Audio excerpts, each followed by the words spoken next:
دوسری کتاب 42واں زبور۔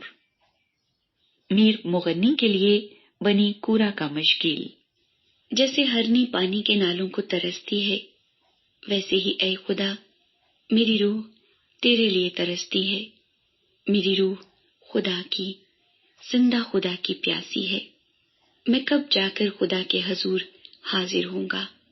میرے آنسو دن رات میری خوراک ہیں، جس حال کہ وہ مجھ سے برابر کہتے ہیں تیرا خدا کہاں ہے۔ ان باتوں کو یاد کر کے میرا دل بھر آتا ہے کہ میں کس طرح بھیڑ یعنی عید منانے والی جماعت کے ہمراہ خوشی اور حمد کرتا ہوا ان کو خدا کے گھر میں لے جاتا تھا۔ اے میری جان، تو کیوں گری جاتی ہے؟ تو اندر ہی اندر کیوں بے چین ہے؟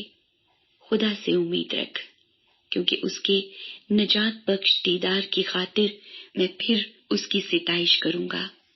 اے میرے خدا، میری جان میرے اندر گری جاتی ہے، اس لیے میں تجھے یردن کی سرزمین سے اور ہرمون اور کوہ مسغار پر سے یاد کرتا ہوں۔ تیرے آبشاروں کی آواز سے گہراؤ گہراؤ کو پکارتا ہے۔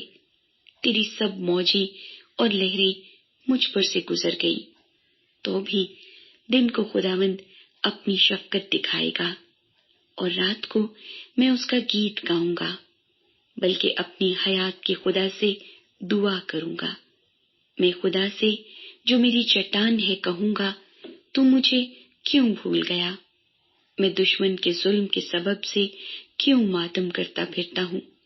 میری مخالفوں کی ملامت گویا میری ہڈیوں میں تلوار ہے، کیونکہ وہ مجھ سے برابر کہتے ہیں تیرا خدا کہاں ہے؟ اے میری جان، تو کیوں گری جاتی ہے؟ تو اندر ہی اندر کیوں بے چین ہے؟ خدا سے امید رکھ، کیونکہ وہ میرے چہرے کی رونق اور میرا خدا ہے۔ میں پھر اس کی ستائش کروں گا۔